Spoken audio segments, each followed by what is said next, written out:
No ano 60 d.C., nas planícies selvagens da Britânia, a terra que hoje conhecemos como Grã-Bretanha, um exército romano aguardava em silêncio.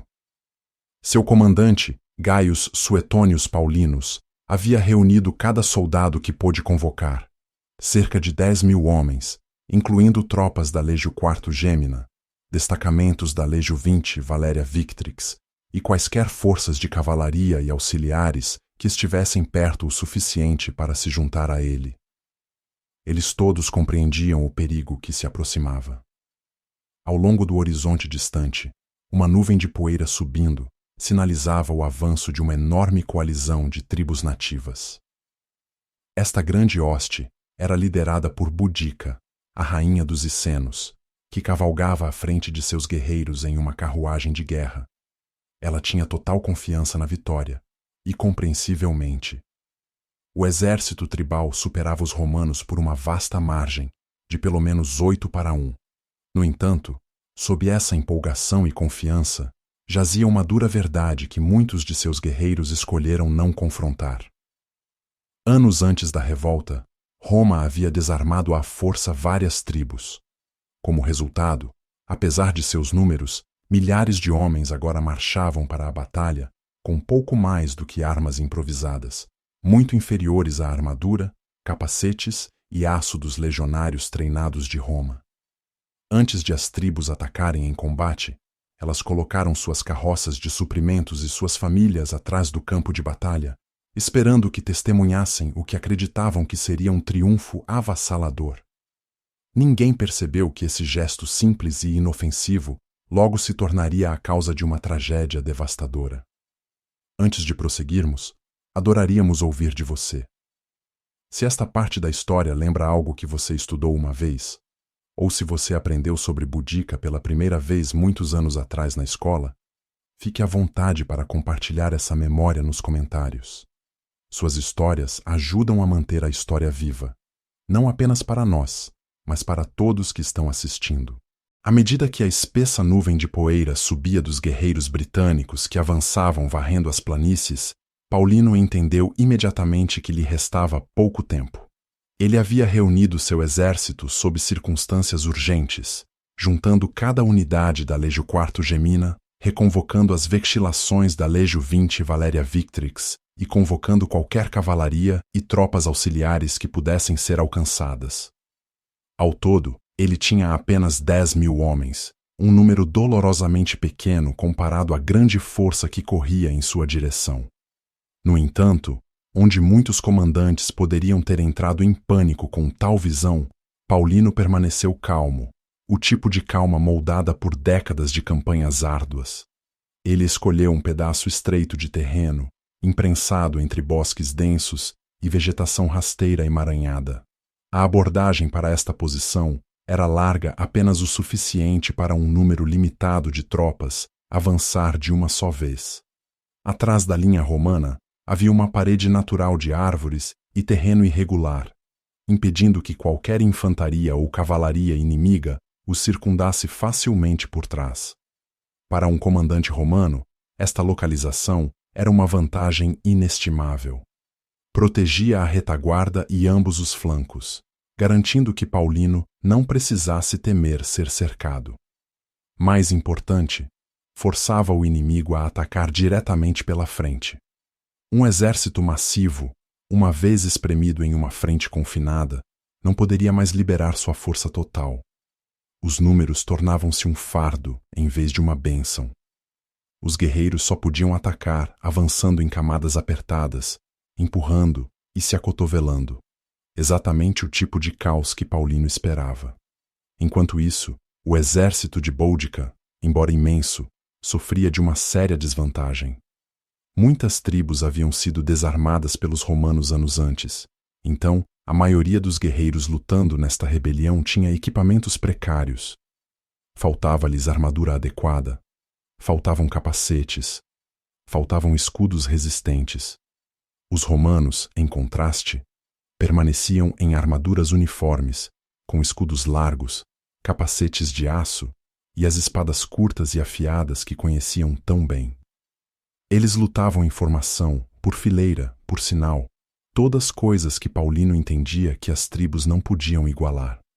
E assim, mesmo em desvantagem numérica de 8-1, Paulino acreditava que a vitória estava ao alcance, contanto que seus homens mantivessem a linha.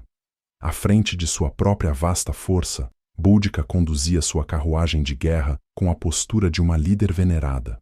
Ela gritava para seus guerreiros, lembrando-os das humilhações que os romanos haviam infligido à sua família e ao seu povo. De acordo com o historiador Tácito, suas palavras estavam cheias de dor, fúria e uma promessa de retribuição. Paulino respondeu aos seus homens com um discurso muito mais curto, mas não menos contundente. Ele lembrou-lhes que o inimigo diante deles não era um exército profissional. Eles eram barulhentos, ferozes, mas desorganizados. Roma já os havia derrotado antes e poderia fazê-lo novamente. Ele ordenou que seus soldados mantivessem a linha, esperassem pelo comando, e quando o momento chegasse, usassem seus escudos largos e espadas curtas para quebrar a vontade de seus oponentes. Ambos os exércitos, cada um estimulado pelo chamado de seu próprio líder, agora estavam totalmente preparados. Nada restava entre eles exceto a estreita faixa de terra que logo estaria manchada de sangue. Quando a distância entre os dois exércitos encolheu para logo dentro do alcance dos dardos, as carruagens de guerra britânicas avançaram. Suas estruturas leves e rodas giratórias rasgavam o chão, correndo ao longo da linha romana, enquanto os guerreiros sobre elas lançavam lanças e pedras em direção às fileiras de frente. O ranger dos aros de ferro, os gritos dos cocheiros e o baque de mísseis batendo nos escudos romanos enchiam o ar de caos. No entanto, apesar do barulho e da violência do ataque, a linha romana manteve-se firme. Seus escudos largos, capacetes de metal e armaduras uniformes absorveram a maior parte do impacto. Os legionários não quebraram a formação, não perseguiram, não entraram em pânico. Quando as carruagens eventualmente recuaram para se preparar para outra investida, deixaram para trás uma muralha romana que permanecia sólida e intocada. Aquela calma, tão nitidamente diferente da fúria dos rebeldes, inquietou muitos dos guerreiros britânicos, mas não Boudica. Ela ergueu o braço e toda a sua hoste avançou como uma inundação. Gritos de batalha ecoaram pelo campo aberto. Dezenas de milhares de combatentes tribais atacaram em direção à linha romana em uma onda de puro impulso. Eles confiavam em seus números. Eles confiavam em sua raiva. Eles confiavam na voz de sua rainha. Mas assim que se aproximaram, Paulino deu o sinal. As fileiras romanas lançaram seus pila, dardos pesados projetados para perfurar escudos e destruir formações. Uma tempestade de ferro atingiu a onda dianteira de guerreiros britânicos. Escudos rudimentares se estilhaçaram. Homens tropeçaram e caíram. As fileiras atrás deles colidiram com aqueles já feridos, ou no chão, transformando o avanço em confusão instantânea. Antes que os rebeldes pudessem se recuperar, os romanos se moveram. Cada unidade mudou para formações em cunha afiadas, como lâminas cortando um caminho à frente. Esses blocos densos e disciplinados marcharam em uníssono, empurrando direto para a frente, deslizando pelas brechas e dirigindo-se fundo na massa compacta de combatentes tribais. Para os guerreiros na frente, parecia que uma máquina gigante estava forçando seu caminho em seus corpos, sem espaço para se espalhar, sem espaço para manobrar. Cada passo romano para frente tornava-se um passo forçado para trás para os rebeldes. Dentro do mar aglomerado de combatentes britânicos, a excitação da carga transformou-se rapidamente em sufocamento. Aqueles na retaguarda empurravam para frente. Aqueles na frente não podiam recuar, nem mesmo levantar os braços. Gritos de pânico, respiração difícil e o som de corpos se pressionando começaram a subir. A vantagem de números esmagadores, a própria coisa que eles acreditavam garantir a vitória, estava agora se transformando na armadilha que os mantinha no lugar. À medida que as cunhas romanas continuavam avançando, Dezenas de milhares de guerreiros britânicos foram forçados a recuar passo a passo, tentando escapar da parede de escudos e espadas que avançava. Mas diretamente atrás deles estava a longa fila de carroças transportando suas famílias, colocadas lá para que seus entes queridos pudessem testemunhar a vitória que acreditavam ser certa. O espaço entre o campo de batalha e aquelas carroças rapidamente se tornou tão lotado que não restava espaço para escapar. Guerreiros que queriam recuar eram empurrados para frente pelas massas atrás deles. Aqueles que tentavam se mover em direção aos romanos eram esmagados pela formação apertada e inflexível dos legionários. Em instantes, todo o mar de combatentes estava preso em uma estreita faixa de terra. Não havia espaço para se espalhar, não havia espaço para se reagrupar, não havia espaço nem para virar o corpo. Cada passo para trás tornava-se outro passo ganho pelos romanos. Cada homem que caía apenas causava mais confusão, enquanto as fileiras atrás tropeçavam e se amontoavam sobre eles. Sem espaço para correr, sem espaço para reorganizar, sem espaço para respirar. E foi neste momento de caos que as coisas pioraram ainda mais. De ambos os lados do campo de batalha, a cavalaria romana apareceu de repente, baixando suas longas lanças enquanto avançava para as brechas criadas pelas cunhas de infantaria. Quando os cavaleiros atacaram, eles não encontraram um exército preparado. Encontraram uma massa de guerreiros britânicos tão apertados e desorientados que nem conseguiam levantar seus escudos ou armas a tempo. Os golpes desferidos a cavalo estilhaçaram o pouco de estrutura que restava. Homens caíam e eram pisoteados. Os feridos não podiam recuar nem ficar de pé. O que já tinha sido um aperto sufocante agora se tornava uma armadilha mortal. Na frente, a infantaria romana continuava seu empurrão constante. Dos lados, a cavalaria pressionava. E atrás dos britânicos, as carroças destinadas às suas famílias agora formavam uma parede sólida que selava qualquer esperança de fuga. Uma vez que o cerco romano se fechou, a resistência da rebelião deixou de se assemelhar a uma batalha. Tornou-se uma luta desesperada pela sobrevivência entre incontáveis corpos amontoados em um espaço pequeno demais para contê-los. Os romanos, bem treinados em tais situações, apertaram o laço e continuaram avançando. Tácito descreveu a cena sem suavizar um único detalhe. Não apenas guerreiros, mas também mulheres e crianças, parados perto das carroças, foram varridos para o massacre. Até animais de carga e cavalos de carroça foram mortos simplesmente por estarem perto demais do combate. As baixas registradas foram impressionantes.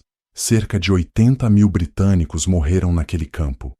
Os romanos, em comparação, perderam apenas cerca de 400 homens, um desequilíbrio quase inacreditável, mas que ilustra perfeitamente o que acontece quando um exército massivo, mas mal equipado, é encurralado, desorganizado e invadido por uma força disciplinada usando táticas superiores.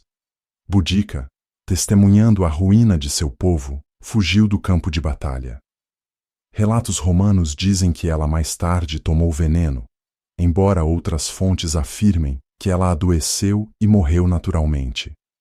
Qualquer que seja a verdade, sua vida terminou no rescaldo daquela derrota devastadora. Os romanos prevaleceram graças a equipamentos mais fortes, formações mais apertadas, maior experiência em campo de batalha e, acima de tudo, a habilidade tática de Paulino, que escolheu o terreno certo, no momento certo, e o usou da maneira certa para neutralizar os números esmagadores do inimigo. Quando os gritos de batalha finalmente desapareceram, as planícies de Watling Street foram deixadas em um silêncio assustador. Os corpos dos guerreiros britânicos jaziam em grandes montes, estendendo-se até a linha de carroças onde suas famílias haviam esperado. Até os soldados romanos, endurecidos por anos de campanhas brutais, precisaram de um momento para compreender a escala da devastação que sua pequena força havia infligido. Para Roma, esta foi uma vitória decisiva. Eles haviam esmagado a maior revolta que já se acendeu na Britânia. O centro de poder dos rebeldes estava perdido, sua força de combate obliterada. Sem líderes restantes, sem mão de obra para reorganizar e sem capacidade de reunir outro exército, a resistência em larga escala entrou em colapso quase imediatamente após a batalha.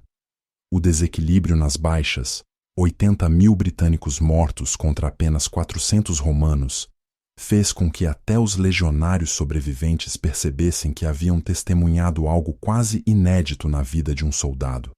Uma batalha onde as perdas caíram esmagadoramente de um lado. Para a rainha Búdica, a derrota encerrou qualquer esperança de expulsar Roma de sua terra natal. Ela deixou o campo de batalha com um pequeno grupo de seguidores leais. De acordo com o historiador romano Tácito, ela mais tarde escolheu acabar com sua vida com veneno, embora Dião Cássio tenha escrito que ela adoeceu e morreu não muito depois. Qualquer que seja o relato verdadeiro, sua história termina em tragédia.